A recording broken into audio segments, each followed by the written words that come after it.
This is my book, Moments of Truth, A Photographer's Experience of Kent State, 1970. I am Howard Ruffner. Every year since May 1970, I have received requests to use my photos either in a book, a documentary, or a school history competition. I have given talks about May 4th to students at all grade levels. In 2016, I was invited to give a lecture at Hanoi University about the anti-Vietnam War protest at Kent State. These students were very aware of the importance of student protest and how they helped end the war. When I receive a request for an image or to make a presentation, I relive that day and that weekend, always questioning myself. Did I miss something in my photos? Is the sequence correct? Who is that? Did I see him or her before? It becomes fresh every time, like a lucid dream.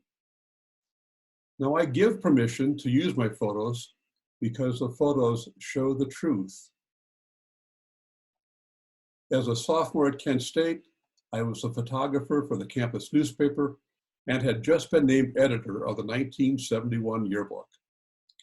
Early on the morning of May 4th, I also agreed to be a stringer for Life magazine.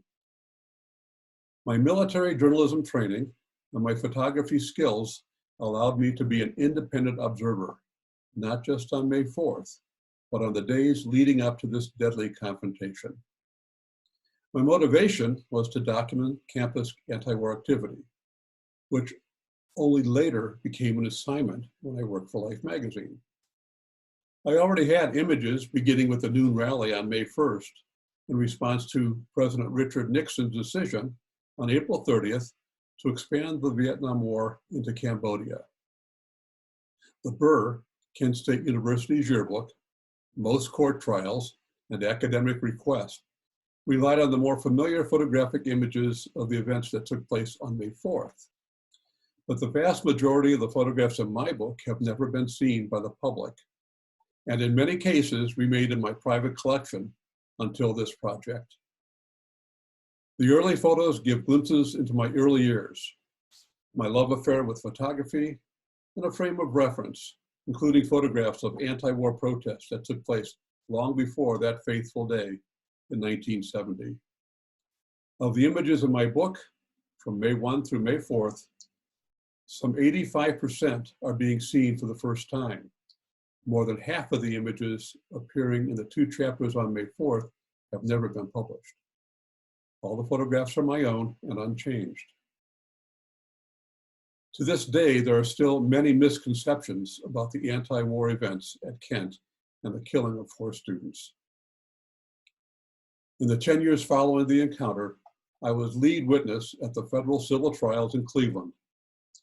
I took the witness stand for 3 days and testified to the authenticity of the photographs entered into evidence.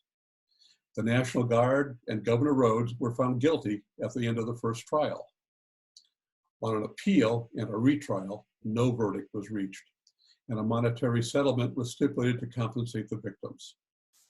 The Ohio National Guard and Governor James Rhodes signed a letter stating that publicly they regretted what happened. The question remains unanswered. Why did the Ohio National Guard fire live ammunition at unarmed students, killing 4 and wounding 9? There are many theories. There was a sniper. Someone in the crowd fired the first shot. The command fire was shouted. A small number of guardsmen conspired to teach the students a lesson. And the guardsmen thought their lives were in danger. The answer may be found in my photographs. Moments of Truth, a photographer's experience of Kent State 1970 is my story. Its truth is captured in my photographs and my personal quest to document events as I witnessed them. I have one final message for today's youth. Keep passionate for what you believe and stand together to make changes. Thank you.